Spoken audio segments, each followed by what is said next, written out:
பண்ணணும் அப்படின்றத பார்த்துட்ருக்கோம். ஃபினான்ஷியல் ஸ்டேட்மெண்ட்டை ஹரிசாண்டல் ஃபார்மேட்டில் எப்படி ப்ரிப்பேர் பண்ணுவாங்க, அதில் இன்கம் ஸ்டேட்மெண்ட் ஃபர்ஸ்ட் ஒன், அதில் gross sale minus sales return, அதுக்கடுத்தது மைனஸ், ஸோ வரக்கூடிய ஆன்சர் என்னன்னு பார்த்தீங்கன்னா நெட் சேல், நெட் சேல்ஸ் இருக்கும். இந்த மைனஸ் நெட் சேல்லேருந்து மைனஸ் காஸ்ட் ஆஃப் சேல், அதாவது இந்த சேலை உருவாக்கணும்னா இந்த காஸ்ட்டை இன்கர் பண்ணியிருக்கணும். அந்த காஸ்ட்டுக்கு பேர் தான் காஸ்ட் ஆஃப் சேல்னு சொல்லுவாங்க. ஸோ காஸ்ட் ஆஃப் சேலை மைனஸ் பண்ணோம்னா கிடைக்கக்கூடியது நமக்கு gross profit or loss. So இது ஆக்சுவலாக வந்து பார்த்தோன்னா நெட் சேல் இங்கே வந்துடும், அவுட்டர் காலத்தில் வந்துடும். அவுட்டர் காலத்தில் வந்துட்டு காஸ்ட் ஆஃப் சேலை மைனஸ் பண்ணுவோம். அடுத்தது வரக்கூடிய ஆன்சர் வந்து கிராஸ் ப்ராஃபிட்னு அவுட்டர் காலத்தில் வரும். ஓகேங்களா? ஸோ இதுதான் வந்து பார்த்தோன்னா, ஸோ இதுதான் வந்து ட்ரேடிங் அக்கௌண்ட். ட்ரேடிங் அக்கௌண்ட்டை இவ்வளோ ப்ரீஃப் பண்ணிவிடுவாங்க. அந்த காஸ்ட் ஆஃப் குட்ஸ் சோல்டு இருக்கு இல்லையா, அதுதான் total debit side of the trading account. Total debit side of the trading account எதுன்னு கேட்டிங்கன்னா காஸ்ட் ஆஃப் சேல்ஸ். ஸோ அதில் ஓப்பனிங் ஸ்டாக், அடுத்தது பர்ச்சேஸ் ரிட்டர்னை மைனஸ் பண்ணி ப்ளஸ் அது கூட இருக்கிற எக்ஸ்பெண்டிச்சர்ஸ் எல்லாத்தையும் நம்ம ஆட் பண்ணிக்கிட்டு வந்தோம்னா உங்களுக்கு வந்து பார்த்தோன்னா அந்த கிராஸ் ப்ராஃபிட்டு வந்துடும். இது எல்லாத்தையும் இதில் குரூப் பண்ணியிருப்பாங்க, காஸ்ட் ஆஃப் சேல்ஸில் குரூப் பண்ணியிருப்பாங்க, காஸ்ட் ஆஃப் சேல்ஸில் எல்லாத்தையும் குரூப் பண்ணியிருப்பாங்க. ஸோ டைரெக்டாக நம்மளுக்கு இவ்வளோ தான் வந்து பார்த்தோன்னா இன்கம் ஸ்டேட்மெண்ட்டில், அதாவது ட்ரேடிங் அக்கௌண்ட்டுடைய பார்ட்டு. ஓகேங்களா? ஸோ இதுக்கு அடுத்தது மைனஸ், இதுக்கு அடுத்தது என்ன பண்ணுவாங்க அப்படின்னா operating expenses. Operating expenses, operating எக்ஸ்பென்சஸில் ஒன்று ஃபஸ்ட்டு வரக்கூடிய ஐட்டம் வந்து பார்த்தோன்னா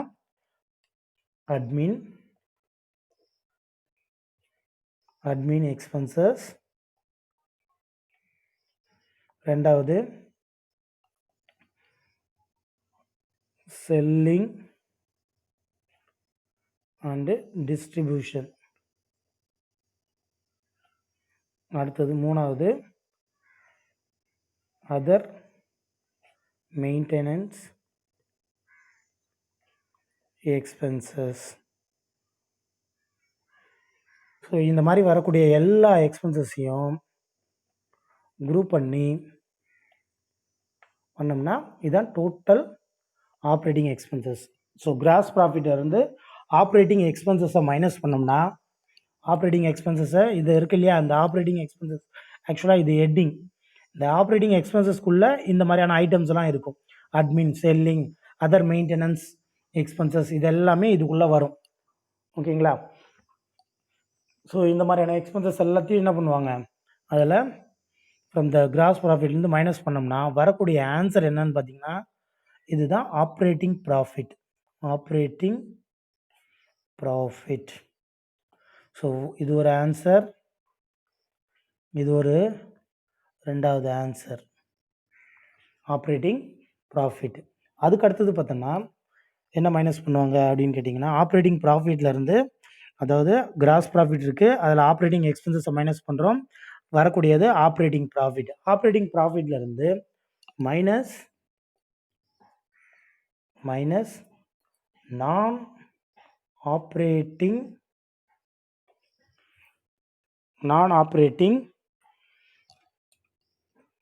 expenses. So non operating expenses எல்லாத்தையும் இதில் மைனஸ் பண்ணுவாங்க. ஓகேங்களா? நான் ஆப்ரேட்டிங் எக்ஸ்பென்சஸ் அப்படின்னு கேட்டிங்கன்னா இந்த எக்ஸாம்பிளுக்கு டிஸ்கவுண்ட், அடுத்தது இன்ட்ரெஸ்ட், இந்த ஃபினான்ஷியல் எக்ஸ்பென்சஸ்லாம் இருக்குது பாருங்கள், கமிஷன் பெய்டு. ஸோ இந்த மாதிரியான எக்ஸ்பென்சஸ் எல்லாத்தையும் குரூப் பண்ணுறது தான் நான் ஆப்ரேட்டிங் எக்ஸ்பென்சஸ். ஸோ இது எல்லாத்தையும் என்ன பண்ணுவாங்க, மறுபடியும் ஆப்ரேட்டிங் ப்ராஃபிட்லேருந்து மைனஸ் பண்ணுவாங்க. இது எல்லாத்தையும் மைனஸ் பண்ண பிறகு வரக்கூடிய ஆன்சர் வந்து பார்த்திங்கன்னா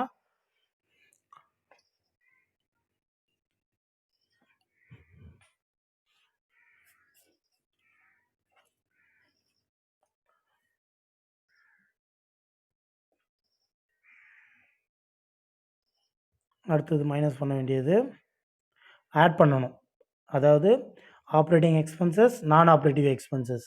அடுத்தது இருக்கிறது என்னென்னா நான் ஆப்ரேட்டிவ் இன்கம். ஓகேங்களா? நான் ஆப்ரேட்டிவ் இன்கம்ஸ் இருக்கும். அதாவது ப்ராஃபிட் அண்ட் லாஸ் அக்கௌண்ட்டில் கிரெடிட் சைடில் இருக்கிற ஐட்டம்ஸ் தான் நான் ஆப்ரேட்டிவ் இன்கம்ஸ். இதில் என்னென்ன வரும்? அதே டிஸ்கவுண்ட் ரிசீவ்டு, அடுத்தது கமிஷன் ரிசீவ்டு,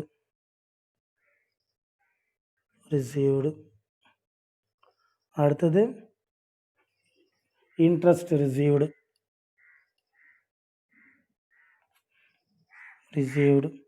ஸோ இந்த மாதிரியான இன்கம் எல்லாத்தையும் ஆட் பண்ணிட்டோம்னா ஃபைனலாக கிடைக்கக்கூடியது நெட் ப்ராஃபிட். ஸோ இதுதான் ஹரிசாண்டல் ஃபார்மேட்டில் ப்ரிப்பேர் பண்ணுறது. புரியுதுங்களா? ஸோ இதுதான் ஹரிசாண்டல் ஃபார்மேட்டில் உங்களுக்கு இந்த கம்பெனிக்கெலாம் போனீங்கன்னா இந்த ஃபார்மேட்டில் தான் ப்ரிப்பேர் பண்ணுவாங்க. இன்கம் ஸ்டேட்மெண்ட்டை, profit and loss account and trading account இது ரெண்டுத்தையும் மெர்ஜ் பண்ணி உங்களுக்கு இந்த வடிவத்தில் ஹரிசாண்டல் வடிவத்தில் இப்படி தான் ப்ரிப்பேர் பண்ணுவாங்க. ஓகேங்களா?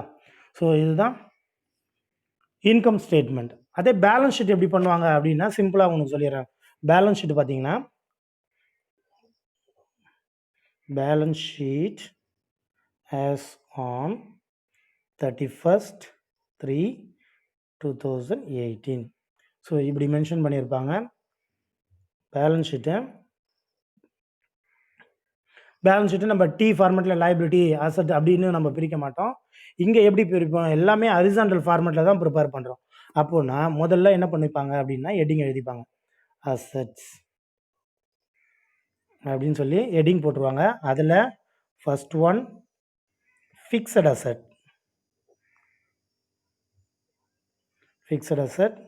ருபீஸ்ன்னு போட்டுட்டு இன்னொரு காலத்தில் மென்ஷன் பண்ணிவிடுவாங்க. ரெண்டாவது கரண்ட் அசட்ஸ் சொல்லி அமௌண்ட்டை மென்ஷன் பண்ணிவிடுவாங்க. ஓகேங்களா? இது தவிர்த்துட்டு, அதாவது ஃபிக்ஸட் அசட்லேயும் இன்க்ளூட் ஆகும். ஃபிக்ஸட் அசட் போக கரண்ட் அசட்டில் போக மீதி இருக்கிற அசட்ஸ் எல்லாத்தையும் என்ன பண்ணிவிடுவாங்க அப்படின்னா அதர் அசட்ஸ். அதாவது அந்த டோட்டல் அசட்டையும் வந்து பார்த்தோன்னா வேரியஸ் கிளாஸிஃபிகேஷனில் நம்மளால் வகைப்படுத்த முடியும், பிரிக்க முடியும். ஆனால் கம்பெனியை பொறுத்த வரைக்கும் அந்த கம்பெனியுடைய சைஸ் ஆஃப் த பிஸ்னஸ்க்கு ஏற்ற மாதிரி அவங்க என்ன பண்ணிப்பாங்க, பிரிச்சுப்பாங்க. அதில் அசட்டை வந்து பார்த்தோன்னா ஃபிக்ஸட் அசட், நிலையான சொத்துக்கள்னு சொல்லுவோம் இல்லைங்களா? அந்த லேண்ட், பில்டிங் அதெல்லாம் வந்து ஃபிக்ஸட் அசட். கரண்ட் அசட்னா வித்தின் இயர்க்குள்ளே கன்வெர்ட்டபிள் இன்ட்டு கேஷாக மாறிடும். வித்தின் இயர்க்குள்ளே கன்வெர்ட்டபிள் இன்ட்டு கேஷாக மாறக்கூடியது தான் கரண்ட் அசட். அதர் அசட் அப்படின்னு பார்த்தீங்கன்னா இது தவிர்த்துட்டு மீதி இருக்கிற குட்வில், பேட்டன்ட், அப்புறம் ப்ரிலிமினரி எக்ஸ்பென்சஸ், இந்த மாதிரியான இருக்கக்கூடிய சம் அதர் அசட்ஸ் எல்லாத்தையுமே என்ன பண்ணுவாங்கன்னா இங்கே மென்ஷன் பண்ணிடுவாங்க, அதர் அசட்ஸ். ஓகேங்களா? ஸோ இதுதான் டோட்டல் அசட்ஸ் ஏன்னு வச்சுப்பாங்க. அடுத்த ஐட்டம் வந்து பார்த்தீங்கன்னா லைபிலிட்டிஸை வந்து அதே போல் வகைப்படுத்தலாம். எப்படி வகைப்படுத்துவாங்க அப்படின்னு பார்த்தீங்கன்னா ஃபஸ்ட்டு லைபிலிட்டியை பொறுத்த வரைக்கும் எதெல்லாம் வகைப்படுத்துவாங்க அப்படின்னு கேட்டிங்கன்னா first equity and capital or own ஃபண்டுன்னு சொல்லுவாங்க. ஓனர் ஃபண்ட்ஸ் அப்படின்னு சொல்லுவாங்க. ஸோ முதல்ல equity, capital or owner fund, ஓகேவா? ஃபண்ட்ஸ் அந்த இது வந்து முதல்ல ஹெட்டிங் போட்டுப்பாங்க. அதுக்கடுத்தது வந்து பார்த்தீங்கன்னா இதுக்குள்ளே என்னென்ன வரும் அப்படின்னா ஒரு கம்பெனி வந்து பப்ளிக் லிமிடெட் கம்பெனியாக இருந்தால் அவங்களுடைய ஈக்விட்டி, ப்ரிஃபரன்ஸ் ஷேர்ஸ், இந்த மாதிரியான ஐட்டம்ஸ் எல்லாம் இதுக்குள்ளே வரும். அதே சோல் ட்ரேடர் கம்பெனியாக இருக்காங்க அப்படின்னா, ஒரு சிம்பிளான ட்ரேடிங் கம்பெனியாக இருக்காங்க அப்படின்னா அவங்களுக்கு வந்து கேபிட்டல் மட்டும்தான் வரும். ஓகேங்களா? அடுத்தது ரெண்டாவது முக்கியமான ஐட்டம் என்ன வரும் அப்படின்னு பார்த்தீங்கன்னா ரெண்டாவது ஐட்டம் பார்த்தீங்கன்னா உங்களுக்கு வரக்கூடியது லாங் டேர்ம் liabilities.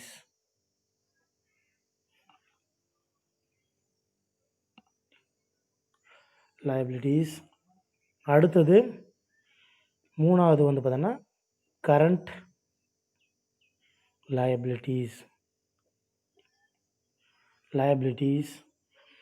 ஸோ அடுத்தது ஃபோர்த் ஒன் வந்து பார்த்தோன்னா அதர் liabilities.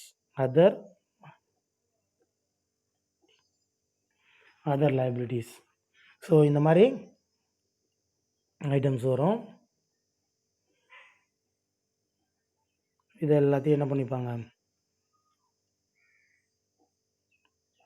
டோட்டலாக பண்ணோம்னா டோட்டல்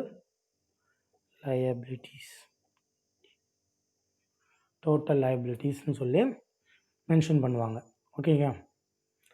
அந்த நெட் ப்ராஃபிட் எல்லாமே இந்த equity and capital owner fund இருக்கு இல்லையா, அதில் இன்க்ளூட் ஆகிடும். ஆக்சுவலாக நான் உங்களுக்கு ஹெட்டிங் மட்டும்தான் எழுதியிருக்கேன், நல்லா கவனிச்சிங்க. ஆக்சுவலாக ஹெட்டிங் மட்டும்தான் எழுதியிருக்கேன். அந்த நெட் ப்ராஃபிட் எல்லாமே ஈக்விட்டி அண்ட் கேபிட்டல் ஓனர் ஃபண்டில் இன்க்ளூட் ஆகிடும். ஓகேங்களா. வித்தவுட் அட்ஜஸ்ட்மெண்ட்லாம் இல்லாமல் டைரெக்டாக நான் குரூப் பண்ணி உனக்கு சொல்லியிருக்கேன். அதை ஒவ்வொன்றத்தையும் எலாபரேட்டிவாக சொல்லணும் அப்படின்னு பார்த்தீங்கன்னா ஒவ்வொரு ஐட்டமையும் எலாபரேட்டிவாக சொல்கிறதுக்கு ஒரு கிளாஸ் ஆகும். அதில் வரக்கூடிய ஐட்டம்ஸ் என்ன அப்படின்றது எல்லாத்தையும் நீங்கள் அது வர இதுக்கப்புறம் வரக்கூடிய அக்கௌண்டிங் சப்ஜெக்டில் எல்லாமே நீங்கள் கவனிப்பீங்க. ஓகேங்களா. அதெல்லாம் எல்லாமே நம்ம எலாபரேட்டிவாக படிச்சுட்டு வருவோம். அப்போ வந்து உனக்கு இன்னும் நல்லா தெளிவாக புரியும். இப்போதைக்கு இந்த பேசிக் ஹெட்டிங்ஸை மட்டும் உனக்கு மைண்டில் நின்னாவே பெரிய விஷயம். ஓகேங்களா. So fixed asset, current asset, அடுத்தது அதர் அசெட்ஸ், அதோட டோட்டல் அசெட்னு குரூப் பண்ணிவிடுவாங்க. இதுக்குள்ளே கரண்ட் அசெட்டுக்குள்ளே என்னென்ன ஐட்டம் வரும், ஃபிக்ஸட் அசெட்டுக்குள்ளே என்னென்ன ஐட்டம் வரும், அதர் அசெட்டில் என்னென்னலாம் வரும் அப்படின்றத நீங்கள் வரக்கூடிய கிளாஸஸில் வந்து நீங்கள் கவனிப்பீங்க. இன் ஃபினான்ஷியல் அக்கௌண்டிங்லேயே இன்னும் இருக்குது சாப்டர்ஸு, அதுலேயும் கவனிக்கலாம். ஓகேங்களா. ஸோ அதே போல் தான் இந்த லைபிலிட்டி சைட்லையும் ஈக்விட்டி கேபிட்டல் ஓனர் ஃபண்டுன்னு சொன்ன பாருங்க, அதுலேயே வந்து உனக்கு ப்ராஃபிட்டும் வந்துடும். நெட் ப்ராஃபிட் இங்கே இன்க்ளூட் பண்ணிவிடுவாங்க. அந்த அட்ஜஸ்ட்மெண்ட்லாம் போக உனக்கு வந்து ஃபைனல் ஹெட்டிங்குடைய ஆன்சரை மட்டும் தான் நான் மென்ஷன் பண்ணியிருக்கேன். இதுக்குள்ளே அட்ஜஸ்ட்மெண்ட்ஸ் எல்லாம் வரும். லாங் டேர்ம் லைபிலிட்டிஸ் வரும், அடுத்தது கரண்ட் லைபிலிட்டிஸ் வரும், அதர் லைபிலிட்டிஸ். ஸோ டோட்டலாக இது எல்லாத்தையும் ஆட் பண்ணோம்னா டோட்டல் லைபிலிட்டி. தேர்ஃபோர் இங்கே பார்த்தீங்கன்னா பேலன்ஸ் ஷீட் வந்து பார்த்தோன்னா total assets equal to total liability. So இது ரெண்டுத்தையும் ஈக்குவல் பண்ணிட்டோம்னா சம்மு ஓவர். ஸோ இதுதான் ஹரிசாண்டல் ஃபார்மேட்டில் ஒரு கம்பெனிக்கான. இப்போ ஒன்றும் இல்லை, நீங்களே ட்ரை பண்ணி பாருங்கள். உங்கள் புக்கில் இப்போ நம்ம ஒரு சம் ஒர்க் அவுட் பண்ணியிருக்கோம் இல்லையா, அந்த ஃபைனல் அக்கௌண்ட்ஸை டைரெக்டாக அட்ஜஸ்ட்மெண்ட்லாம் பண்ணி நீங்களே டைரெக்டாக எடுத்து வந்து இதே மாதிரி ஹெட்டிங்கில் போட்டு கால்குலேட் பண்ணி பாருங்கள். உங்களுக்கு ஃபைனல் ஆன்சர் இதே மாதிரி வரும். இதே மாடலில் நீங்கள் ஒன்றா ட்ரை பண்ணி, ஓகேங்களா. இதே மாடலில் நீங்கள் ஒன்றா ட்ரை பண்ணி பாருங்கள், உங்களுக்கு இந்த ஹரிசாண்டல் ஃபார்மேட்டில் எப்படி ப்ரிப்பேர் பண்ணுன்றது. ஸோ இன்றைக்கி இருக்கிற கம்பெனிஸ் எல்லாமே பார்த்தீங்கன்னா ஹரிசாண்டல் ஃபார்மேட்டில் தான் ப்ரிப்பேர் பண்ணி சப்மிட் பண்ணுவாங்க. ஸோ ஆடிட்டருக்கு இப்போ அது வந்து ஆஸ் பர் கம்பெனிஸ் 2013 பிரகாரம் பார்த்தோன்னா இந்த ஹரிசாண்டல் ஃபார்மேட்டில் தான் ப்ரிப்பேர் பண்ணணும் அப்படின்றது ப்ரொசீஜர் ரூல். ஓகேங்களா. ஸோ இதுதான் இந்த ஹரிசாண்டல் ஃபார்மேட்டில் எப்படி ப்ரிப்பேர் பண்ணுறது. ஸோ இதுதான் நீ நல்லா தெரிஞ்சு வச்சுக்கணும். அது வந்து நம்ம கால்குலேஷன் பர்பஸ்க்காக ஒர்க் அவுட் பண்ணுறது. ஓகேங்களா. ஸோ இது வந்து பார்த்திங்கன்னா உங்களுக்கு ஜாப் ஓரியன்டான விஷயங்களுக்கு வந்து பார்த்தீங்கன்னா இந்த ஃபார்மேட் வந்து உனக்கு சப்போர்ட்டிவாக இருக்கும், ஹெல்ப்ஃபுல்லாக இருக்கும். ஓகேங்களா.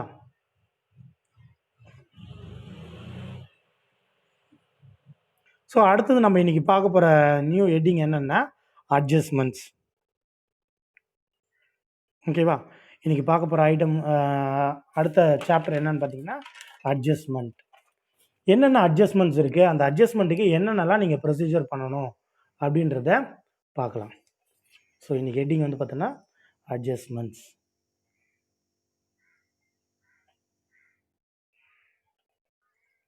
முதல்ல அட்ஜஸ்ட்மெண்ட்னா என்னன்னு தெரிஞ்சுக்கணும். அட்ஜஸ்ட்மெண்ட் என்ட்ரிஸ் அப்படின்னா என்னன்னு தெரிஞ்சு வச்சுக்கணும். அதாவது ஒரு கம்பெனி ஒரு ட்ரையல் பேலன்ஸை ப்ரிப்பேர் பண்ணாங்கன்னா, ப்ரிப்பேர் பண்ண பிறகு அதுலேருந்து தான் நெக்ஸ்ட் ஃபைனல் அக்கௌண்ட்ஸை ப்ரிப்பேர் பண்ணுவாங்க. ஓகேங்களா. அதான் நம்மளுடைய அக்கௌண்டிங் சைக்கிள். ஒரு ட்ரையல் பேலன்ஸை ப்ரிப்பேர் பண்ணி டோட்டல் டெபிட்டும் டோட்டல் கிரெடிட்டும் ஈக்குவலாக இருக்குன்றதை கண்டுபிடிச்சிட்டாங்கன்னா அடுத்தது next they will move on to the final accounts. So final accounts போகிறப்போ அவங்க என்ன கவனிப்பாங்க அப்படின்னு பார்த்தீங்கன்னா, ஏதாவது ஐட்டம்களை ஏதாவது எக்ஸ்பென்சஸோ இல்லை ஏதாவது என்ட்ரிஸ் வந்து இன்னும் நாட் எட் வந்து கம்ப்ளீட் ஆகாமல் இருக்கா, இன்னும் இன்க்ளூட் பண்ணாமல் இருக்கா அப்படின்றத முதல்ல கண்டுபிடிப்பாங்க. அந்த அட்ஜஸ்ட்மெண்ட் என்ட்ரிஸ்லாம் என்னென்னன்றது. ஓகேவா? டியூஸ் யாருக்கு இருக்குது, இன்னும் ப்ரீபெய்டு என்ன பண்ணியிருக்கோம், அட்வான்ஸ் யார்கிட்ட ரிசீவ் பண்ணியிருக்கோம். ஏன் இதெல்லாம் பண்ணுறாங்க அப்படின்னு பார்த்தோன்னா, ஒரு கம்பெனியுடைய எக்ஸாக்ட், ஓகேவா, எக்ஸாக்ட் ரொம்ப துல்லியமான ப்ராஃபிட்டு கண்டுபிடிக்கணும் அப்படின்னா, ப்ராப்பரான அட்ஜஸ்ட்மெண்ட்ஸ் எல்லாத்தையும் நம்ம பண்ணோம்னா தான் நம்மளால் ஒரு கம்பெனியுடைய துல்லியமான ப்ராஃபிட்டை கண்டுபிடிக்க முடியும். துல்லியமான அவங்களுடைய நிதி நிலைமையை கண்டுபிடிக்க முடியும். ஓகேவா? டோட்டல் அசட்ஸும் எவ்வளோ இருக்குது, டோட்டல் லைபிலிட்டிஸ் எவ்வளோ இருக்குன்றத அவங்களால துல்லியமாக கண்டுபிடிக்க முடியும். ஓகேங்களா? ஸோ இதுதான் வந்து இதுக்கு தான் அட்ஜஸ்ட்மெண்ட் என்ட்ரிஸ் எல்லாத்தையும் கோ த்ரூ பண்ணுறாங்க. ஸோ அட்ஜஸ்ட்மெண்ட் பண்ணுறதுனால அந்த கம்பெனியுடைய உண்மையான நிதி நிலவரத்தை தெரிஞ்சுக்க முடியும். சும்மா தோராயமாக அவங்களால என்ன பண்ணலாம், அப்படியே வந்து balance sheet, trading account, profit and loss account எல்லாம் ப்ரிப்பேர் பண்ணுறதுக்கு பதிலாக ரொம்ப துல்லியமாக எக்ஸாக்டான ஆன்சரை கண்டுபிடிக்கணும் அப்படின்னா ப்ராப்பரான அட்ஜஸ்ட்மெண்ட்ஸ் எல்லாத்தையும் நம்ம வந்து என்ன பண்ணணும், இதில் ஆட் பண்ண வேண்டியது ஆட் பண்ணணும், இல்லை ப்ரீபெய்ட் பண்ணதை ஆட் பண்ண வேண்டியது இருக்கும், லெஸ் பண்ண வேண்டியது இருக்கும், அட்வான்ஸ் பண்ணதை ஆட் பண்ண வேண்டியது இருக்கும், லெஸ் பண்ண வேண்டியது இருக்கும். ஓகேங்களா? ஸோ இந்த மாதிரியான விஷயங்கள் எல்லாத்தையும் ப்ராப்பராக ப்ரொசீஜராக பண்ணோம்னா தான் அந்த கம்பெனியுடைய உண்மையான நிதி நிலைமை என்னன்றது தெரிய வரும். ஓகேங்களா? அந்த மாதிரி இருக்கக்கூடிய சம் ஆஃப் த அட்ஜஸ்ட்மெண்ட் என்ட்ரிஸ்லாம் என்னென்ன அப்படின்றத நம்ம இப்போ பார்க்கலாம்.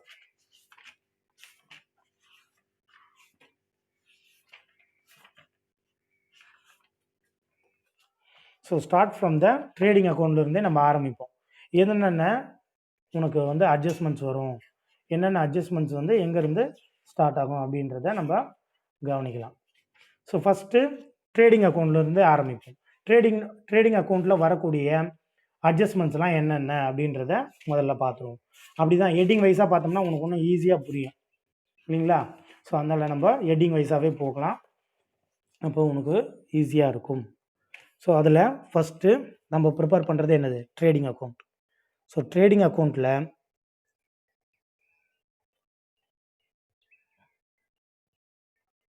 ட்ரேடிங் அக்கௌண்ட்ஸ்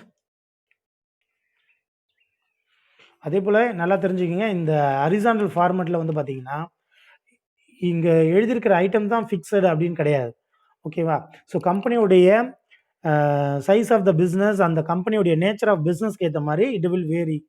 இப்போ ரிலையன்ஸ் ஜியோ கம்பெனி இருக்காங்க, அந்த கம்பெனியுடைய இன்கம் ஸ்டேட்மெண்ட் பார்த்தீங்கன்னா பல பக்கங்களுக்கு போகும், பல ஐட்டம்ஸ் அவங்களோட டிரான்சாக்ஷன்ஸில் இருக்கும். அதனால் அவங்களுடைய பேலன்ஸ் ஷீட்டை பார்க்குறப்போ நிறைய வித்தியாசங்கள் தெரியும். அதே இது ஒரு நம்ம தெருமுனையில் இருக்கிற ஒரு ட்ரேடர் இருக்கார், அவருடைய பேலன்ஸ் ஷீட்டை பார்த்தோம்னா இந்த மாதிரி சிம்பிளாக ப்ரீஃபாக இருக்கும். ஓகேங்களா? ஸோ அந்த மாதிரி கம்பெனியுடைய நேச்சர் அண்டு கம்பெனியுடைய சைஸ் ஆஃப் த பிஸ்னஸுக்கு ஏற்ற மாதிரி வேரி ஆகும். அதையும் நம்ம கொஞ்சம் மைண்டில் வச்சுக்கோங்க. ஓகேங்களா? அடுத்தது இன்றைக்கி நம்ம அந்த பார்க்குறது வந்து பார்த்திங்கன்னா அட்ஜஸ்ட்மெண்ட்டில் முதல்ல ட்ரேடிங் அக்கௌண்ட்டில் வரக்கூடிய அட்ஜஸ்ட்மெண்ட்ஸ் என்னென்னு பார்த்தோம். So first credit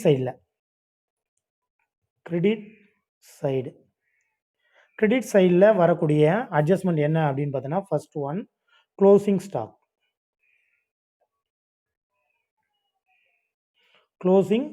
stock. So கொடுத்துருப்பான். அதாவது இந்த அட்ஜஸ்ட்மெண்ட் என்ட்ரிஸ்லாம் எங்கே இருக்கும் அப்படின்னு கேட்டிங்கன்னா, ஒரு கம்பெனியுடைய ட்ரையல் பேலன்ஸை கொடுத்துட்டு கீழே அட்ஜஸ்ட்மெண்ட்ஸ், த ஃபாலோயிங்ஸ் ஆர் த அட்ஜஸ்ட்மெண்ட்ஸ் அப்படின்னு சொல்லி கீழே வந்து கொடுத்துருப்பாங்க. ஸோ அந்த அட்ஜஸ்ட்மெண்ட்டில் வந்து பார்த்திங்கன்னா சம் லிஸ்ட் அவுட் பண்ணியிருப்பாங்க. ஒரு 5 ஐட்டம் இருக்கும். நம்ம யூஜி லெவலில் பார்த்தோன்னா ஒரு 5 ஐட்டம் 6 ஐட்டம் கொடுத்துருப்பாங்க. அட்ஜஸ்ட்மெண்ட்டில் என்னென்ன மென்ஷன் பண்ணணும் அப்படின்றத கொடுத்துருப்பாங்க. அதை பேஸ் பண்ணி நம்ம அந்த அட்ஜஸ்ட்மெண்ட்டு எங்கே ரெஃப்ளெக்ட் ஆகுன்றத ஐடென்டிஃபை பண்ணிக்கணும். அந்த அட்ஜஸ்ட்மெண்ட் என்ட்ரிஸ் வந்து எந்த இடத்துல, எந்த லொக்காலிட்டியில், ட்ரேடிங் அக்கௌண்ட்லையா, ப்ராஃபிட் அண்ட் லாஸ் அக்கௌண்ட்லையா, பேலன்ஸ் ஷீட்லையா எங்கே ரெஃப்ளெக்ட் ஆகுன்றத கண்டுபிடிச்சிக்கணும். இந்த க்ளோசிங் ஸ்டாக்கை பொறுத்த வரைக்கும் பார்த்தீங்கன்னா அதே போல் இந்த அட்ஜஸ்ட்மெண்ட் என்ட்ரிஸ் எல்லாமே 2 இடத்துல ரெஃப்ளெக்ட் பண்ணும். நல்லா ஞாபகம் வச்சுக்கோங்க. அட்ஜஸ்ட்மெண்ட் என்ட்ரிஸ் எல்லாமே 2 இடத்துல ரெஃப்ளெக்ட் பண்ணும். ஒன்று ட்ரேடிங் அக்கௌண்ட்,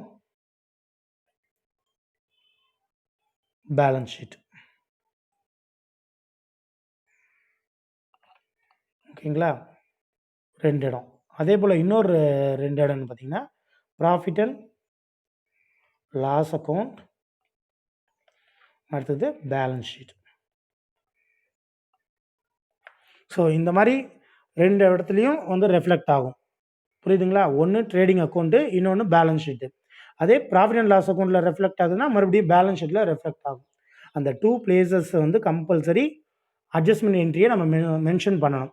ஏதாவது ஒரு இடத்துல மென்ஷன் பண்ணிவிட்டு இன்னொரு இடத்துல மென்ஷன் பண்ணலைன்னா கண்டிப்பாக வந்து it will have the differences, balance differences உனக்கு வருதும். அப்புறம் ப்ராப்ளத்தில் உனக்கு இஷ்யூஸ் வர்றது கண்டிப்பாக தெரியும். ஓகேங்களா? ஸோ அப்படி பார்த்தோம்னா கிரெடிட் சைடில் வரக்கூடிய ஃபஸ்ட்டு அட்ஜஸ்ட்மெண்ட் என்ட்ரி என்னன்னு பார்த்தோன்னா க்ளோசிங் ஸ்டாக். இந்த க்ளோசிங் ஸ்டாக்கு இன்னொரு இடத்துல எங்கே ரெஃப்ளெக்ட் ஆகும் அப்படின்னு பார்த்தோன்னா இந்த ட்ரேடிங் அக்கௌண்ட்டில் வந்துருச்சு. அடுத்தது பேலன்ஸ் ஷீட்,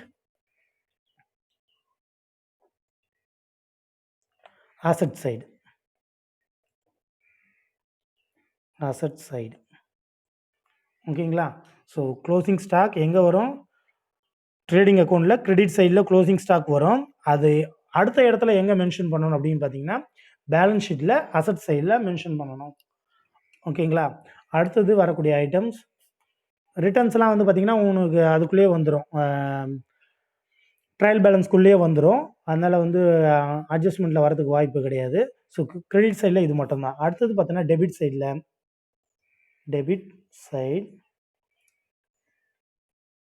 டெபிட் சைடில் வரக்கூடிய ஐட்டம்ஸ் என்னென்னு பார்த்தீங்கன்னா, அதாவது அட்ஜஸ்ட்மெண்ட் என்னென்னு பார்த்தீங்கன்னா இது ஒன்றாவது அட்ஜஸ்ட்மெண்ட்டு. ஓகேங்களா? இப்போ ரெண்டாவது அட்ஜஸ்ட்மெண்ட் என்னென்னு பார்த்தீங்கன்னா அவுட்ஸ்டாண்டிங்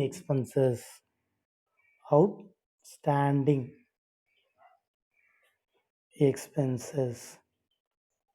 இந்த அவுட்ஸ்டாண்டிங் எக்ஸ்பென்சஸ் எங்கே வரும் அப்படின்னு பார்த்தீங்கன்னா ட்ரேடிங் அக்கௌண்ட்டுடைய டெபிட் சைடில் வரும்.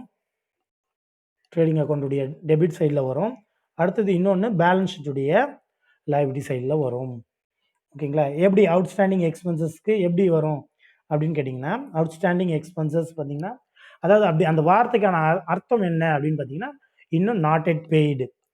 ஓகேங்களா? அந்த அவுட்ஸ்டாண்டிங்க்கு இன்னும் ஆல்டர்னேட்டிவான பேர்லாம் என்ன அப்படின்னு பார்த்தோன்னா டியூ,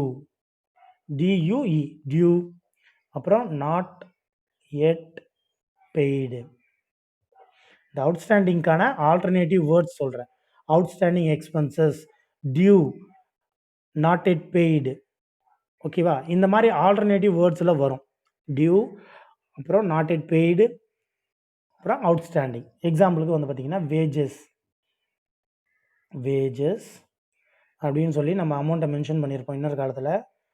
வேஜஸ் அதில் அவுட்ஸ்டாண்டிங் அப்படின்னு கொடுத்துருந்தானா ஆட் பண்ணும்.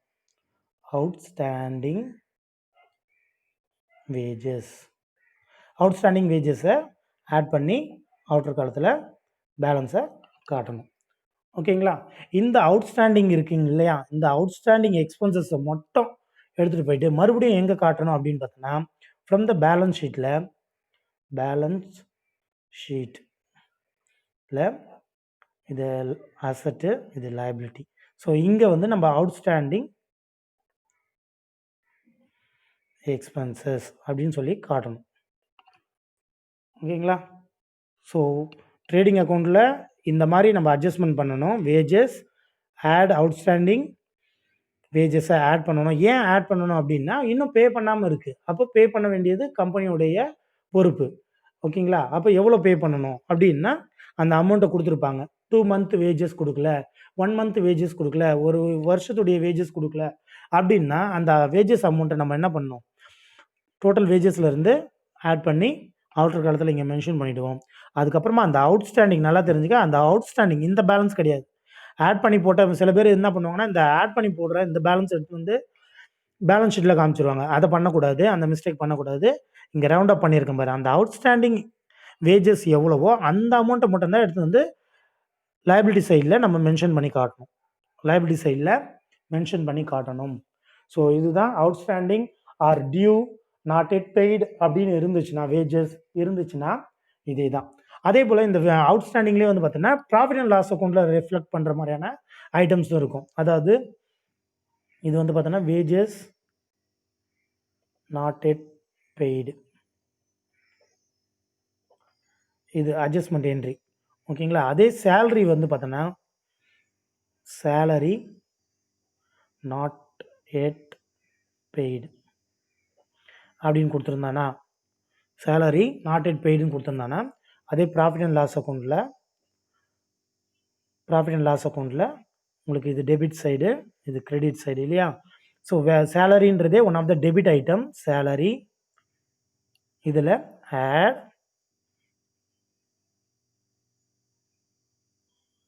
அவுட்ஸ்டாண்டிங் சேலரி, சரியா, இன்னொரு காலத்தில் மென்ஷன் பண்ணி அதோடைய ஸோ இந்த அமௌண்ட்டை மறுபடியும் எடுத்துகிட்டு போய்ட்டு எங்கே காட்டணும், அதே பேலன்ஸ் ஷீட்டில் liability side, asset side, so outstanding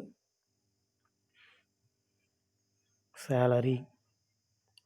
so என்னைக்காக இருந்தாலும் அது நம்மளுடைய பொறுப்பு, நம்மளுடைய எம்ப்ளாய்க்கு நம்ம சேலரி கொடுக்க வேண்டியது நம்மளுடைய கடமை, நம்மளுடைய பொறுப்பு. அப்போது நம்ம எப்போயா இருந்தாலும் அவங்களுக்கு நம்ம பே பண்ணி தான் ஆகணும், ஓகேங்களா. ஸோ அப்போ அந்த அவுட்ஸ்டாண்டிங் வந்து லைபிலிட்டியில் காட்டணும். இது ரொம்ப முக்கியமான ஐட்டம். இந்த அவுட்ஸ்டாண்டிங் எக்ஸ்பென்சஸ் வந்து பார்த்தீங்கன்னா ரிப்பீட்டடாக வரக்கூடிய ஐட்டம்ஸ், ஓகேங்களா. ஸோ அதனால் இதை வந்து மைண்டில் வச்சுக்கோ. அதுக்கான ஆல்டர்னேட்டிவ் வேர்ட்ஸும் கொடுத்துருப்பாங்க. டியூ, நாட் எட் பெய்டு அப்படின்னு கொடுத்துருந்தாங்கன்னா அது ஒன் ஆஃப் த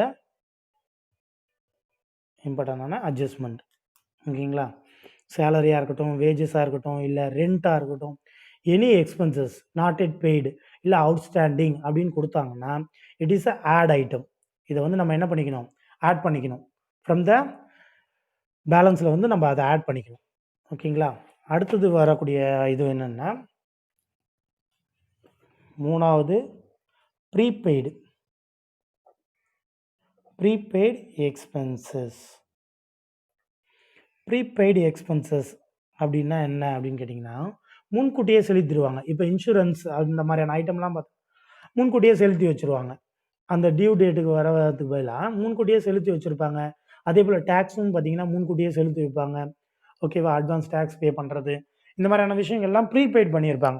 அப்படி சப்போஸ் ப்ரீபே பண்ணாமல் இருந்தாங்கன்னா அந்த பேலன்ஸ் நம்ம கையில் இருந்திருக்கும், அந்த பேலன்ஸ் நம்ம கைவசம் இருந்திருக்கும்.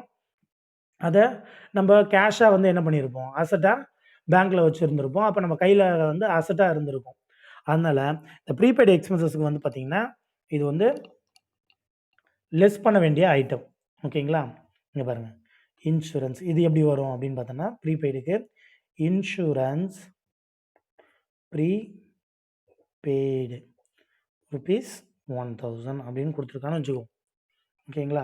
ஆல்ரெடி இன்சூரன்ஸ் இருக்கும், இன்சூரன்ஸ் சொல்லி 2000 அங்கே மென்ஷன் பண்ணியிருப்பான், எங்கே ட்ரையல் பேலன்ஸில் இருக்கும். அப்போ நம்ம இதுக்கு எப்படி அட்ஜஸ்ட்மெண்ட் பண்ணோம் அப்படின்னா இன்சூரன்ஸை பொறுத்த வரைக்கும் ப்ராஃபிட் அண்ட் லாஸ் அக்கௌண்ட்டில் டெபிட் ஐட்டம், ஓகேங்களா. ஸோ இது டெபிட் ஐட்டம், இது கிரெடிட் ஐட்டம். ஸோ இன்சூரன்ஸ்னு இப்படி இருக்கும், இன்சூரன்ஸுன்னு 2000 மென்ஷன் பண்ணியிருப்போம், அது கூட மைனஸ் பண்ணணும், ஓகேங்களா. ப்ரீபெய்ட்னா முன்கூட்டியே செலுத்தியது எவ்வளோ, ப்ரீபெய்டு 1000. அப்போ தேர்ஃபோர் 1000 தான் பேலன்ஸ். இந்த 1000 மட்டும் மறுபடியும் எடுத்துன்னு போயிட்டு எங்கே காட்டணும், பேலன்ஸ் ஷீட்டில் காட்டணும். இது அசட் சைடு, இது லைபிலிட்டி சைடு, ஓகேங்களா. இது ப்ரீபெய்டுன்றது one of the asset item, ஓகேங்களா. Prepaid one of the asset item. அந்த காரணம்லாம் என்ன, எதுக்காக, ஏன் அதை அசட்டில் வைக்கிறோம் அப்படின்றதையும் நீங்கள் தெரிஞ்சு வச்சுக்கிட்டிங்கன்னா என்றைக்குமே மறக்காது, ஓகேங்களா. அந்த ப்ரீபெய்டு இன்சூரன்ஸ் அப்படின்றத நம்ம இங்கே இன்சூரன்ஸ்லேருந்து லெஸ் பண்ணிட்டோம். ப்ரீபெய்டு இன்சூரன்ஸு கொடுத்துருப்பாங்கன்னு சொன்னோம் இல்லையா, ப்ராஃபிட் அண்ட் லாஸ் அக்கௌண்ட்டில் கொடுத்துருப்பாங்க இன்சூரன்ஸு. அந்த இன்சூரன்ஸ்லேருந்து ப்ரீபெய்டு எவ்வளோ ப்ரீபெய்ட் பண்ணியிருக்காங்களோ அந்த 1000 மைனஸ் பண்ணிக்கிறோம். அந்த 1000 மைனஸ் பண்ணிவிட்டு மீதி அதே போல் அந்த ப்ரீபெய்டு அமௌண்ட் எடுத்து வந்து அசட் சைடில் 1000 காட்டணும், ஓகேங்களா. இன்சூரன்ஸ்லேருந்து லெஸ் பண்ணணும், அவனே கொடுத்துருப்பான் இன்சூரன்ஸ், ஓகேங்களா. இன்கம் டேக்ஸ் ப்ரீபெய்டு அப்படின்னு கொடுத்துருந்தானா இன்கம் டேக்ஸ் மைனஸ் ப்ரீபெய்டு, ஓகேவா. முன்கூட்டியே செலுத்தியதுனால அதை மைனஸ் பண்ணிவிட்டு நம்ம அசட்டில் அந்த பேலன்ஸை காட்டுறோம்.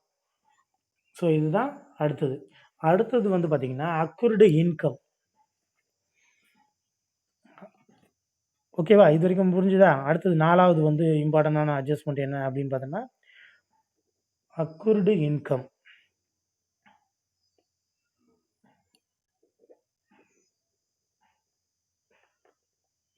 அக்யூர்டு இன்கம் அப்படின்னு, அக்யூர்டுனா என்ன அப்படின்னு அந்த வார்த்தைக்கான அர்த்தம் கேட்டீங்கன்னா ஏற்பட்டிருக்க அப்படின்றது தான் அக்யூர்டு இன்கம் அப்படின்னு கேட்டிங்கன்னா இன்கம் ஏற்பட்டிருக்கு, நமக்கு வர வேண்டிய வருவாய், ஓகேவா. நமக்கு ரிசீவ் ஆக வேண்டிய இன்கம் அப்படின்றது தான் அக்ரூடு இன்கம் அப்படின்னு சொல்கிறது. இதுக்கு எப்படி இருக்கும் அப்படின்னு பார்த்தீங்கன்னா, interest earned from the bank அப்படின்னு சொல்லி rupees 500 கொடுத்துருப்பாங்க. Interest earned from the bank or accrued income அப்படின்னு சொல்லி 500 கொடுத்துருப்பாங்க. அதுக்கு முன்னாடி என்ன பண்ணியிருப்பாங்கன்னா இன்ட்ரெஸ்ட் ரிசீவ்டுன்னு சொல்லி 500 கொடுத்துருப்பாங்க. இங்கே ட்ரையல் பேலன்ஸில் இருக்கும். ட்ரையல் பேலன்ஸில் இன்ட்ரெஸ்ட் ரிசீவ்டு rupees 500 அப்படின்னு கொடுத்துருப்பாங்க. அப்போ இதுக்கு profit and loss account. Interest எங்கே வரும்? ப்ராஃபிட் அண்ட் லாஸ் அக்கௌண்ட்டில் தான் வரும். ஸோ ப்ராஃபிட் அண்ட் லாஸ் அக்கௌண்ட்டில் debit side and credit side. So interest ரிசீவ்டுன்றது one of the indirect income இல்லையா? அப்போ கிரெடிட் சைடில் வரும். இன்ட்ரெஸ்ட் 500. அதில் அக்ரூடு இன்ட்ரெஸ்ட்டை வந்து நம்ம ஆட் பண்ணிக்கணும். அக்ரூடு இன்ட்ரெஸ்ட்டை ஆட் பண்ணிக்கணும். இன்கம் ஏற்பட்டிருக்கு இல்லையா? அப்போ ஏற்பட்டிருக்கிற இன்கம்மை நம்ம என்ன பண்ணணும்? கணக்கில் காட்டணும். அப்போது அதை ஆட் பண்ணிக்கணும். Accrued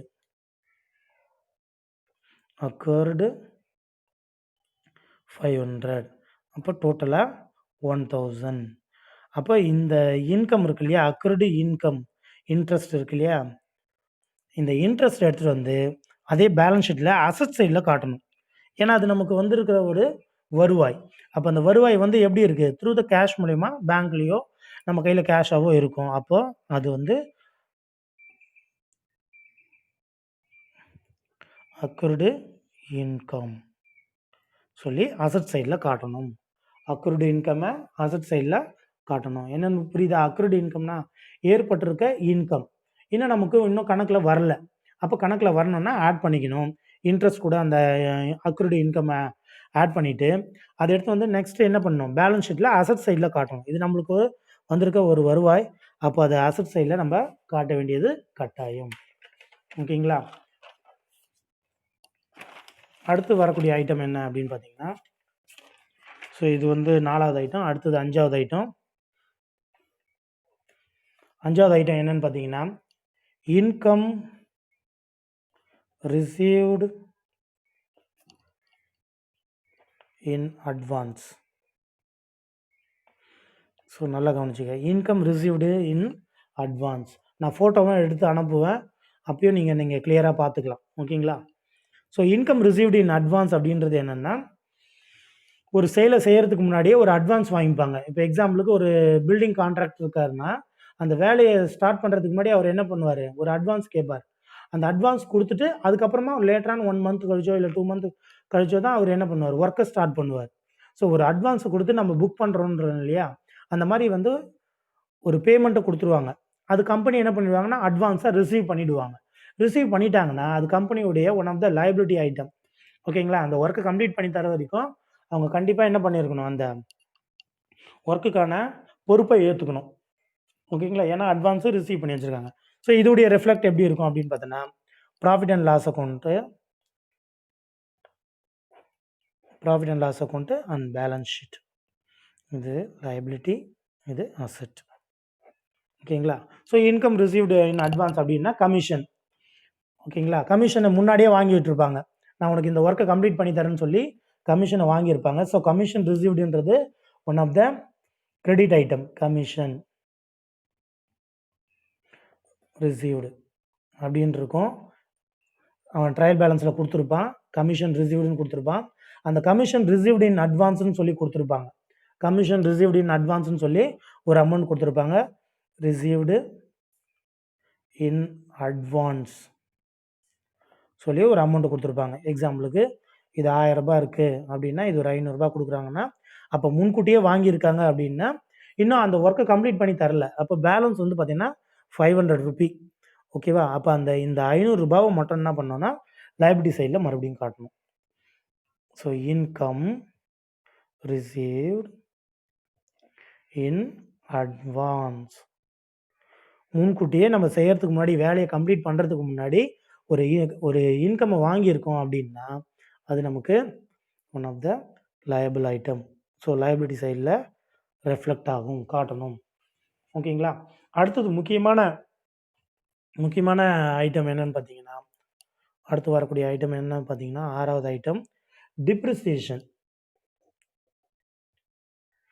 depreciation on fixed asset. டிப்ரிசியேஷன்லாம் நீங்கள் நல்லாவே தரோவா படிச்சிருப்பீங்க. அதனால உங்களுக்கு வந்து அந்த மெத்தடில் எப்படிலாம் கால்குலேட் பண்ணணும் உங்களுக்கு சொல்கிறன்ற அவசியம் இல்லை. ஸோ பாருங்கள், டிப்ரிசியேஷன் வந்து பார்த்தீங்கன்னா, ஒரு அசெட்டை நம்ம ரிப்பீட்டடாக யூஸ் பண்ணுறப்போ, கண்டினியூஸாக யூஸ் பண்ணுறப்போ, அதில் ஒரு விதமான ஸ்கிராப் ஏற்படும். அதோடைய வேல்யூ வந்து டிமினிஷ் ஆகும். அசெட்டுடைய வேல்யூ என்ன ஆகும்? டிமினிஷ் ஆகிட்டே இருக்கும். அப்போ அந்த அசெட்டுடைய வேல்யூ வந்து நம்ம மறுபடியும் ரீட்டைன் பண்ணுறதுக்காக கம்பெனி என்ன பண்ணுவாங்கன்னா, டிப்ரிசியேஷனை கால்குலேட் பண்ணுவாங்க ஃபிக்ஸட் அசெட் மேலே. அப்படி அதாவது என்னென்னு கொடுத்துருப்பான்னா, இப்படி கொடுத்துருப்பான். பில்டிங் depreciation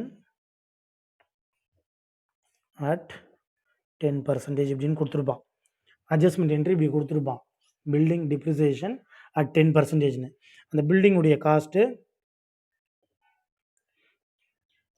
வந்து பார்த்தீங்கன்னா 1 lakh அப்படின்னு சொல்லி ட்ரையல் பேலன்ஸில் இருக்கும். ஸோ ட்ரையல் பேலன்ஸில் இருந்துச்சுன்னா இதுக்கான ப்ரொசீஜர் என்ன அப்படின்னு பார்த்தீங்கன்னா, ஃபஸ்ட்டு பேலன்ஸ் ஷீட்டு, அதுக்கடுத்தது profit and loss account. So உல்டாவாக மாறும். டிப்ரிசியேஷனை பொறுத்த வரைக்கும் முதல்ல fixed asset land and building எங்கே இருக்கும்? அசட் சைடில் இருக்கும். இது லைபிலிட்டி சைடு. அப்போது அசட் சைடில் வந்து பார்த்திங்கன்னா உங்களுக்கு பில்டிங் 1 lakh. இப்போது அதுக்கான 10% இருக்கு இல்லையா, அது வந்து பார்த்திங்கன்னா லெஸ் டிப்ரிசியேஷன் அட் 10% அப்படின்னு கொடுத்துருப்பாங்க. அந்த 10% எப்படி கால்குலேட் பண்ணீங்க? 1 lakh இன்ட்டு 10/100 இப்படி பண்ணுவீங்க. ஓகேங்களா? அப்போ 10,000 ரூபாய். அப்போ 10,000 ரூபாவை லெஸ் பண்ணால் மீதி 90,000 தான் அசட்டுடைய வேல்யூ. இந்த 10,000 டிப்ரிசியேஷன் இருக்கு இல்லையா, அதை எடுத்து வந்து ப்ராஃபிட் அண்ட் லாஸ் அக்கௌண்ட்டுடைய டெபிட் சைடில் காட்டணும். இது டெபிட் சைட், இது credit side. So to depreciation 10,000. So இப்படி நம்ம என்ன பண்ணோம், அந்த ப்ராஃபிட் அண்ட் லாஸ் அக்கௌண்ட்டில் காட்டி விடணும். ஓகேங்களா? புரிஞ்சுதா? ஸோ இதுதான் ப்ராஃபிட் அண்ட் லாஸ் அக்கௌண்ட்டில் அந்த அட்ஜஸ்ட்மெண்ட் என்ட்ரியை. டிப்ரிசியேஷன் ரொம்ப ரொம்ப important. Land and building, machineries, லேண்டுக்கு வராது, எப்பவுமே டிப்ரிசியேஷன் வராது. ஏன்னா லேண்டுன்றது ஒன் ஆஃப் த அப்ரிசியேஷன் ஆகக்கூடிய அசட்டு, அதில் வராது.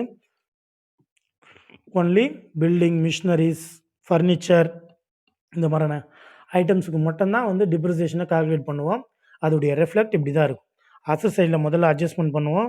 பண்ணிவிட்டு வரக்கூடிய அந்த 10,000 ரூபாய் மட்டும் எடுத்துகிட்டு வந்து என்ன பண்ணுவோம், டிப்ரிசியேஷன் அப்படின்னு சொல்லி 10,000 காட்டணும்.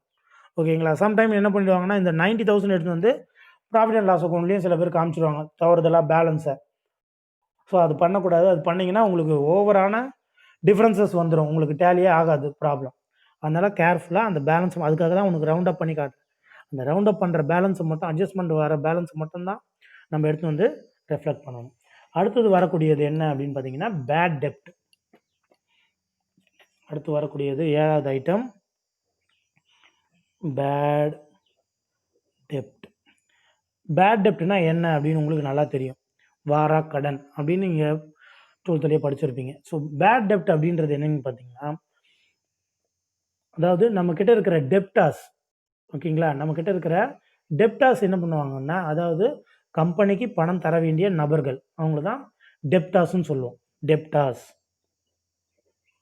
டெப்டாஸ்னால் என்னது? பணம் தர வேண்டியவர்கள். ஓகேவா? அதாவது கம்பெனிக்கு பணம் தர வேண்டிய நபர்கள், கம்பெனியுடைய பணத்தை ஓன் பண்ணி வச்சுருப்பாங்க, கம்பெனியுடைய பணத்தை கையில் வச்சுருக்கிறவங்க தான் டெப்டாஸ், கம்பெனிக்கு பணம் தர வேண்டிய நபர்கள். ஓகேவா? அவங்க எல்லாமே கம்பெண்டர் டெப்டாஸில் வருவாங்க. அந்த டெப்டாஸில் சில டெப்டாஸ் வந்து என்ன ஆகிடுவாங்கன்னா, தலைமறைவாயிடுவாங்க, இல்லை டெத் ஆகிடுவாங்க, இல்லை காணாமல் போயிடுவாங்க, எங்கே இருக்காங்கன்னே தெரியாத மாதிரி போயிடுவாங்க. அப்போது அவங்கக்கிட்டேருந்து வர வேண்டிய அமௌண்ட்டு நமக்கு வராமல் போயிடும். அதுதான் பேட் டெப்ட்ன்றது. அதுதான் பேட் டெப்ட் அப்படின்றது. ஓகேங்களா? ஸோ அப்போ அந்த பேட் டெப்ட்டுக்கு நம்ம என்ன பண்ணணும் அப்படின்னு பார்த்தீங்கன்னா, அட்ஜஸ்ட்மெண்ட் என்ன பண்ணணும் பார்த்தீங்கன்னா, பேட் டெப்ட் இதிலே ரெண்டு இது இருக்குது. பேட் டெப்ட்லேயே வந்து பார்த்தீங்கன்னா, டைரெக்டாக அமௌண்ட்டு கிவன், இன்னொன்று வந்து பார்த்தீங்கன்னா ப்ரொவிஷன். ஃபார் பேட் டெப்ட் பிடி. ப்ரொவிஷன் அப்படின்னா என்ன, இந்த வார்த்தைக்கான அர்த்தம் என்னன்னா ஒதுக்கீடு செய்கிறது. ஓகேங்களா? இதை அதே போல் இது ஏன் இது ப்ரொவிஷன் ஃபார் பேட் டெப்ட் அப்படின்னா, இது என்னன்னா அட் 10% ஆர் 5% அப்படின்னு பர்சன்டேஜில் இருக்கும். அதே அமௌண்ட் கிவன்னா ₹500 வரல, ₹1000 வரல அப்படின்னு சொல்லி டைரெக்டாக என்ன பண்ணிடுவாங்க, அமௌண்ட்டையே மென்ஷன் பண்ணிடுவாங்க. இந்த பேட் டெப்டை பொறுத்த வரைக்கும் ஒன்று அமௌண்ட்டாக கொடுத்துருவாங்க, இல்லை ப்ரொவிஷன் ஃபார் பேட் டெப்ட்னு சொல்லி 10%, 5%ன்னு சொல்லி அமௌண்ட் அந்த மாதிரி பர்சன்டேஜாக கொடுத்துருவாங்க. இது எப்போ கொடுப்பாங்க அப்படின்னா, எத்தனை பேர் தரமாட்டாங்கன்றது தெரியாத பட்சத்தில் ஒரு குறிப்பிட்ட சதவீதத்தை ஒதுக்கி வச்சுப்பாங்க. ஓகேங்களா?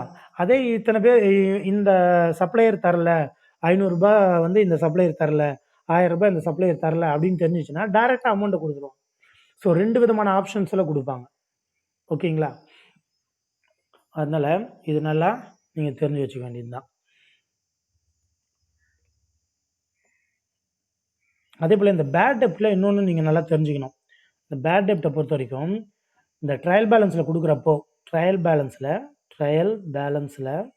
கொடுக்குறப்போ இப்படி கொடுப்பான், பேட் டெப்ட் அப்படின்னு கொடுத்து ப்ராக்கெட்டில் டிஆர் அப்படின்னு கொடுத்துருந்தானா, டெபிட் சைடில் வரும். அதே பேட் டெப்ட் சிஆர் அப்படின்னு கொடுத்து கிரெடிட் சைடில் கொடுத்துருந்தானா, நல்லா தெரிஞ்சுக்கோ, இது வந்து அட்ஜஸ்ட்மெண்ட்டில் இருக்காது, இது ட்ரையல் பேலன்ஸில் இருக்கும். இந்த இடத்துல இது உங்களுக்கு சொன்னோம்னா புரியும். சரியா? பேட் டெப்ட் டெபிட்டில் கொடுத்துருந்தாங்கன்னா இன்ன வரைக்கும் அந்த பணம் வரலன்னு அர்த்தம். ஓகேங்களா? இந்த பணம் டிஆர்னு கொடுத்துருந்தாங்கன்னா இந்த வரைக்கும் இந்த பணம் வரல, இது நமக்கு டெபிட் ஐட்டம். அதே பேட் டெப்ட்டு சிஆர்னு கொடுத்துருந்தாங்கன்னா வராத பேட் டெப்ட்டு ரெக்கவர்டு ஆயிடுச்சுன்னு அர்த்தம். வராமல் இருந்த பேட் டெப்ட்டு ரெக்கவர்டு அப்படின்னா என்னது, கைப்பற்றப்பட்டது, பெறப்பட்டது அப்படின்றது தான் ரெக்கவர்டு. அப்போ வராத இருந்த பேட் டெப்ட் நம்ம கைக்கு வந்துருச்சுன்னா அது ரெக்கவர்டு, அது இட்ஸ் எ இன்கம். அது இன்கம் சைடில் ப்ராஃபிட் அண்ட் லாஸ் அக்கௌண்ட்டில், இன்கம் சைடில் இதை ப்ராஃபிட் அண்ட் லாஸ் அக்கௌண்ட்டில் கிரெடிட் சைடில் காமிச்சிடணும். அதே இதை பார்த்தோன்னா ப்ராஃபிட் அண்ட் லாஸ் அக்கௌண்ட்டில் டெபிட் சைடு காமிச்சிடணும். ஓகேங்களா? உங்களுக்கு வந்து அட்ஜஸ்ட்மெண்ட் பண்ணி போட சொல்லி கொடுத்துருப்பாங்க. அது வந்து நீங்கள் போட்டு குழப்பிக்க தேவையில்ல. டைரெக்டாக நீங்கள் என்ன பண்ணலாம், பேட் டெப்டை வந்து டெபிட் ஐட்டமாக இருந்துச்சுன்னா அப்படியே ப்ராஃபிட் அண்ட் லாஸ் அக்கௌண்ட்டில் டெபிட் சைடில் காமிச்சிடலாம். அதே பேட் டெப்ட் சிஆர் கொடுத்துருந்தாங்க, இல்லை பேட் டெப்ட் ரெக்கவர்டுன்னு கொடுத்துருந்தாங்க, ஓகேங்களா, வராத பேட் டெப்ட் வந்து ரிசீவ் ஆகிடுச்சுன்னா it's income, profit and loss அக்கௌண்ட்டில் கிரெடிட் சைடில் நம்ம காமிச்சாவே போதுமானது. அதுவே ஆட்டோமேட்டிக்காக அட்ஜஸ்ட் ஆகிருக்கும். நம்ம எந்த வித ஸ்பெஷல் அட்ஜஸ்ட்மெண்ட்ஸ் எல்லாம் எதுவும் பண்ணணுன்ற அவசியம் கிடையாது. அங்கே நீங்கள் 12th போட்டிருக்கப்ப பார்த்துருப்பீங்க, ஓல்டு பேட் டெப்ட், நியூ பேட் டெப்ட் அப்படின்னு சொல்லிலாம் நீங்கள் அட்ஜஸ்ட்மெண்ட் பண்ணியிருப்பீங்க. ஸோ அந்த மாதிரிலாம் பண்ணுன்றது நெசசரி, இதில் வராது. ஸோ ஆட்டோமேட்டிக்காக அட்ஜஸ்ட் ஆகிடும். ஸோ அதுதான் ப்ரொவிஷன். இப்படி கொடுத்தாங்கன்னா 10% கொடுப்பாங்க, அமௌண்ட் ஒன்று கொடுத்தாங்கன்னா இப்படி கொடுப்பாங்க. அப்போ நம்ம டெப்டாரில், ஸோ இது வந்து எங்கே வரும், பேலன்ஸ் ஷீட்டில் அசட் சைடு, இது லைபிலிட்டி சைடு. டெப்டார் இங்கே இருக்கும், டெப்டார் சொல்லி 50,000 அப்படின்னு கொடுத்துருப்பாங்கன்னு வச்சுக்கோ. இதில் என்ன பண்ணுவாங்கன்னா மைனஸ் பேட் டெப்ட் அப்படின்னு ₹1000 சொல்லி அமௌண்ட்டாக கொடுத்துட்டாங்கன்னா ₹1000 மைனஸ் பண்ணோன்னா ₹49,000. ஓகேவா? இது எடுத்து வந்து மறுபடியும் ப்ராஃபிட் அண்ட் லாஸ் அக்கௌண்ட்டில். அடுத்தது மறுபடியும் இதையும் கொடுத்துருப்பாங்க, ப்ரொவிஷன் ஃபார் பேட் டெப்ட்னு. ஃபார் பேட் டெப்ட் அட் 10% கொடுத்துருப்பாங்க. ஓகேங்களா? ஸோ 10% கொடுத்துருப்பாங்க. அப்போ ₹49,000க்கு 10% எவ்வளோ, ₹4,900. அப்போது இது மைனஸ் பண்ணி அப்போ இந்த பேலன்ஸு. ஸோ இந்த 2 ஐட்டத்தையும் என்ன பண்ணணும்னா ப்ராஃபிட் அண்ட் லாஸ் அக்கௌண்ட்டில் டெபிட் சைடில் பேட் டெப்ட் சொல்லி அந்த ₹1000 மென்ஷன் பண்ணிவிடுங்க. ஒன்று. ரெண்டாவது மறுபடியும் என்ன பண்ணணும், ப்ரொவிஷன் ஃபார் பேட் டெப்ட்னு சொல்லி ₹4,900 அப்படின்றத மென்ஷன் பண்ணிடுவேன். சம்டைம் இது ஒன்று மட்டும் வரும், சம்டைம் இது இல்லைனா இது மட்டும் ஒன்று, ஏதாவது ஒரு ஐட்டம் மட்டும் வரும், சம்டைம் வந்து ரெண்டுமே கூட வரும், பேட் டெப்ட்டும் வரும், ப்ரொவிஷன் ஃபார் பேட் டெப்ட்டும் வரும். ஓகேங்களா? ஸோ பேட் டெப்ட்னா இந்த ரூ. 1000 வரவே வராதுன்னு தெரிஞ்சிருது. அதே ப்ரொவிஷன்னா ஒரு குறிப்பிட்ட பர்சன்டேஜ் வந்து நமக்கு இந்த மாதம் வராது, இந்த வருஷம் வராது அப்படின்னு சொல்லி அவங்க என்ன பண்ணிடுவாங்க, முன்னெச்சரிக்கையாக ஒரு குறிப்பிட்ட பர்சன்டேஜை ஜெனரல் பாடி மீட்டிங்கில் பேசி முடிவு பண்ணிடுவாங்க. இவ்வளோ பர்சன்டேஜ் நம்ம பேட் டெப்டாக வச்சுக்கலாம், 5% வச்சுக்கலாம், இல்லை 10% வச்சுக்கலாம் அப்படின்றத அவங்க முடிவு பண்ணி அந்த பர்சன்டேஜை வந்து சொல்லுப்பா என்னப்பாச்சு யாரு? ஸோ பேட் டெப்ட்டை வந்து இப்படி தான் நம்ம அட்ஜஸ்ட்மெண்ட் பண்ணணும். அதுக்கடுத்தது பார்த்தீங்கன்னா, சொல்லுமா, யாருக்காவது ஏதாவது டவுட் இருக்கா?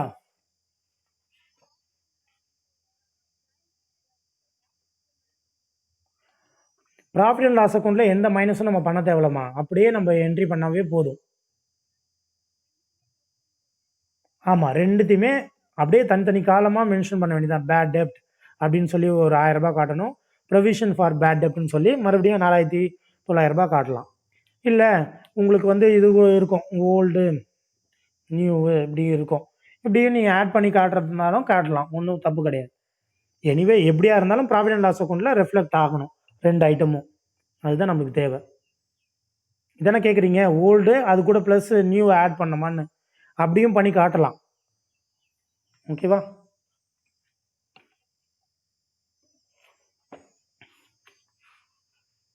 புரிஞ்சுதா? ஓகே.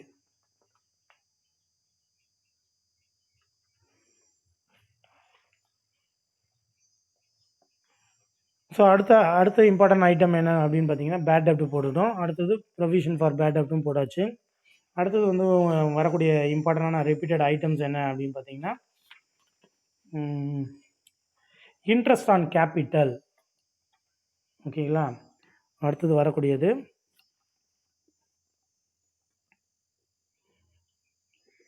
எட்டாவது அட்ஜஸ்ட்மெண்ட் வந்து பார்த்தீங்கன்னா, இன்ட்ரெஸ்ட் ஆன் கேபிட்டல்.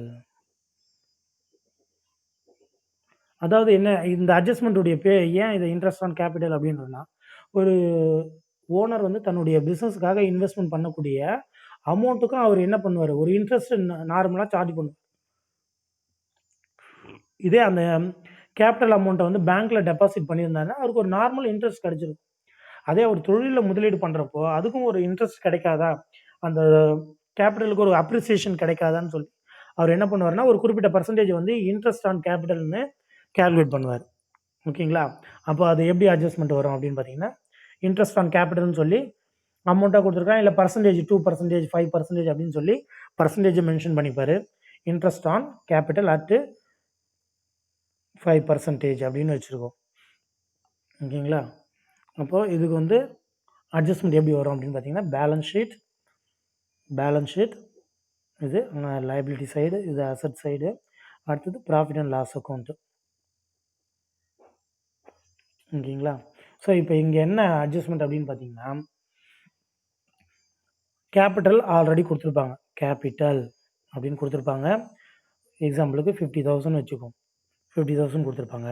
இது கூட நம்ம என்ன பண்ணிக்கணும், இன்ட்ரெஸ்ட் வந்து ஆட் பண்ணிக்கணும். இன்ட்ரெஸ்ட் ஆன் கேபிட்டல் அட்டு 5% இல்லையா? அப்போ 5% எவ்வளோ, 50,000 5% பார்த்தீங்கன்னா 5 25 2,500 ஆட் பண்ணோம்னா 52,500 கேபிட்டல் வந்து புது வேல்யூ. இந்த 2,500 இருக்கு இல்லைங்களா, இந்த 2,500 வந்து பார்த்தோன்னா மறுபடியும் ப்ராஃபிட் அண்ட் லாஸ் அக்கௌண்ட்டில் டெபிட் சைடில் காட்டணும்.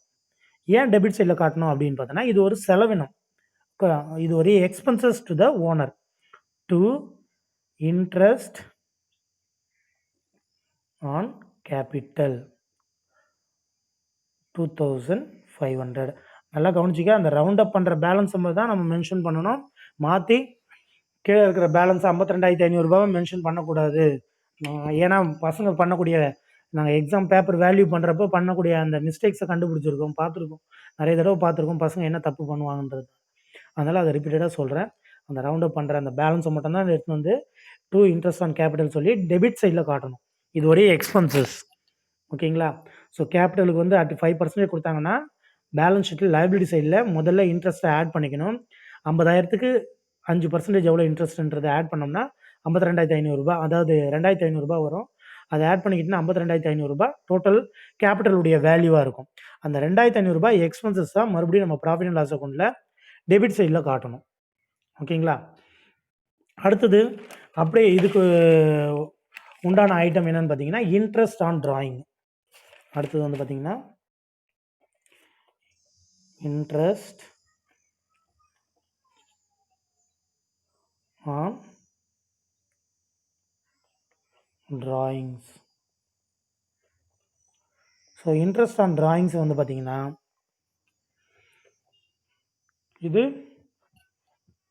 இதுவும் வந்து பார்த்தீங்கன்னா பேலன்ஸ் ஷீட்டில் முதல்ல ரெஃப்ளெக்ட் ஆகும். பேலன்ஸ் ஷீட்டில் ரெஃப்ளெக்ட் ஆகக்கூடிய ஐட்டம் எங்கே வரும் அப்படின்னு பார்த்தீங்கன்னா டிராயிங்ஸ் இருக்கும். டிராயிங்ஸ் இப்போது 10,000 ரூபாய் இருக்குது அப்படின்னா அதே இன்ட்ரெஸ்ட் ஆன் டிராயிங்ஸ் அட்டு 5% கொடுக்குறான்னு வச்சுக்கோ. அப்போ 10,000 ரூபாய் அதில் லெஸ் அங்கே ஆட் பண்ணோம், இது லெஸ் பண்ணும். இன்ட்ரெஸ்ட் ஆன் டிராயிங்ஸ் அட்டு 5% அப்படின்னா 10,000க்கு 5% 500 ரூபாய். ஓகேங்களா? ஸோ அந்த 500 ரூபாவை லெஸ் பண்ணி 9,500 ரூபான்னு இன்ட்ரெஸ்ட்டை நம்ம அதாவது டிராயிங்ஸை காட்டுவோம். இந்த 500 ரூபாவை மறுபடியும் ரிஃப்ளெக்ட் பண்ணுறப்போ ப்ராஃபிட் அண்ட் லாஸ் அக்கௌண்ட்டில் கிரெடிட் சைடில் வரும். இது நமக்கு வருவாய். இது income, indirect income. Interest on drawings நமக்கு வருவாய். அந்த 500 ரூபாவை கிரெடிட் சைடில் காட்டணும். ஓகேங்களா? Interest on drawings. அதே இன்ட்ரெஸ்ட் ஆன் கேபிட்டல்னால் எக்ஸ்பென்சஸ் டெபிட் சைடில் காட்டுவோம். அதே போல் கேபிட்டல் கூட ஆட் பண்ணிப்போம். அதே டிராயிங்ஸில் வந்து இன்ட்ரெஸ்ட்னா லெஸ் பண்ணிப்போம். ஃப்ரம் த டிராயிங்ஸ்லேருந்து லெஸ் பண்ணிவிட்டு அந்த வரக்கூடிய இன்ட்ரெஸ்ட்டை எடுத்துகிட்டு வந்து மறுபடியும் ப்ராஃபிட் அண்ட் லாஸ் அக்கௌண்ட்டில் கிரெடிட் சைடில் காட்டணும். ஓகேங்களா? ஸோ இது முக்கியமான ஐட்டம். அதே போல் வந்து பார்த்தீங்கன்னா இன்னும் ஒரே ஒரு இது இருக்குது, அதோட அட்ஜஸ்ட்மெண்ட் முடிஞ்சிடும். இதுக்கப்புறம் வேறு ஏதாவது நியூ அட்ஜஸ்ட்மெண்ட் இருந்ததுன்னா அந்த சம் ஒர்க் அவுட் பண்ணுறப்பே நம்ம தெரிஞ்சுக்கலாம் எப்படி இது என்ன ஐட்டம் என்ன அட்ஜஸ்ட்மெண்ட் அப்படின்றது. ஓகேவா? மேக்ஸிமம் இந்த 10 அட்ஜஸ்ட்மெண்ட்ஸை வந்து நல்லா ஞாபகம் வச்சுங்க. ஓகேங்களா? ஸோ இதில் பாரு இது என்ன அட்ஜஸ்ட்மெண்ட் அப்படின்னு பார்த்தீங்கன்னா ப்ரொவிஷன் ஃபார் டிஸ்கவுண்ட் ஆன் ரெண்டு பேருக்குமே நான் சேர்த்து மென்ஷன் பண்ணிடுறேன். தனித்தனியாக கூட சொல்லிட்டு போகலாம். டெப்டாருக்கும் கிரெடிட்டாருக்கும் டிஸ்கவுண்ட்ன்றது நம்ம இருந்தாலும் இதை வந்து இன்க்ளூட் பண்ணியே காமிச்சிடும். ஓகேங்களா? Provision for provision for discount on creditors and debtors. ஓகேவா? Provision for discount or reserve for discount on creditor debtor. இந்த ரெண்டு ஐட்டமே கொடுத்துருவாங்க. ரெண்டுமே லெஸ் பண்ண வேண்டிய ஐட்டம் தான். ஓகேங்களா? ரெண்டுமே லெஸ் பண்ண வேண்டிய ஐட்டம்ஸ் தான். நல்லா தெரிஞ்சுக்கோங்க. பேலன்ஸ் ஷீட் இருக்குது. இதை நான் ரெண்டுத்தையும் மிங்கிள் பண்ணி சொல்கிறேன். ஆக்சுவலாக தனித்தனியாக சொல்லணும். ப்ரொவிஷன் ஃபார் கிரெடிட்டாருக்கு சொல்லணும், ப்ரொவிஷன் ஃபார் டெப்டார். உனக்கு அட் டைம்லேயே நான் சிம்பிளாக சொல்லிடுறேன். Profit and loss account 2 account open பண்ணி வச்சிட்டோம். இங்கே பார்த்துங்க, டெப்டர்னா அசட் சைடில் வரும், லைபிலிட்டினா கிரெடிட்டார்ஸ். இது டெப்டார்ஸ்.